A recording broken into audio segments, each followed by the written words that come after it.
ચોટીલા સબ division હેઠળના થાનગઢ અને મૂળી તાલુકાના કોલસા પ્રભાવિત વિસ્તારોમાં અગાઉ મોટા પાયે ગેરકાયદેસર કોલસા ખનન પ્રવૃત્તિઓ ચાલતી હતી.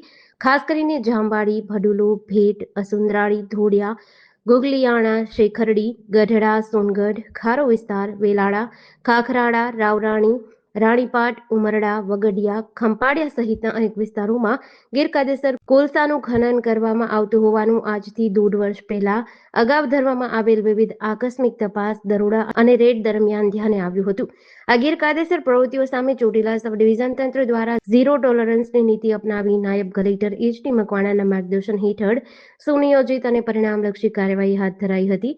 તંત્ર દ્વારા વિવિધ તબક્કે ગેરકાયદેસર કોલસાના કુવાઓ બંધ કરાવ્યા હતા તેમજ સંવેદનશીલ વિસ્તારોમાં સતત દેખરેખ અને મોનિટરિંગની વ્યવસ્થા ઊભી કરાઈ હતી, જે આજે પણ ચાલુ છે અને રાઉન્ડ ધી ક્લોક ડ્યુટી બજાવે છે.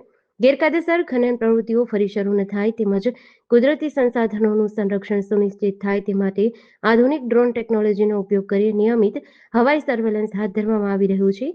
તાજેતરમાં કરવામાં આવેલા ડ્રોન સર્વેક્ષણ અને તેના ફૂટેજ અભ્યાસથી સ્પષ્ટ સામે આવ્યું છે કે અગાઉ ગેરકાયદેસર કોલસા ખનન માટે જાણીતા રહેલા વિસ્તારોમાં હાલમાં કોઈ પણ પ્રકારની ખનન પ્રવૃત્તિ ચાલતી નથી. ડ્રોન સર્વેલન્સના ફૂટેજમાં અગાઉ ગેરકાયદેસર ખનન માટે ઉપયોગમાં લેવાતા સ્થળો અને કુવાઓ બિનકાર્યરત કરવામાં આવ્યા છે, જે દર્શાવે છે કે ચોટીલા સબ ડિવિઝન તંત્ર દ્વારા હાથ ધરવામાં આવેલ કાર્યવાહી અત્યંત અસરકારક છે. નાયબ કલેક્ટર એચ.ટી. મકવાણાએ જણાવ્યું કે સરકારી જમીન, કુદરતી સંપત્તિ અને પર્યાવરણને નુકસાન પહોંચાડતી ગેરકાયદેસર ખનિજ પ્રવૃત્તિઓ કોઈપણ સંજોગોમાં ચલાવી લેવામાં નહીં આવે.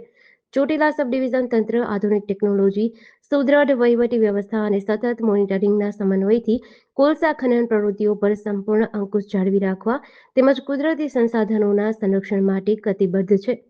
જીડીસી ન્યૂઝ સાથે કલ્પેશ વાઢેર, સુરેન્દ્રનગર.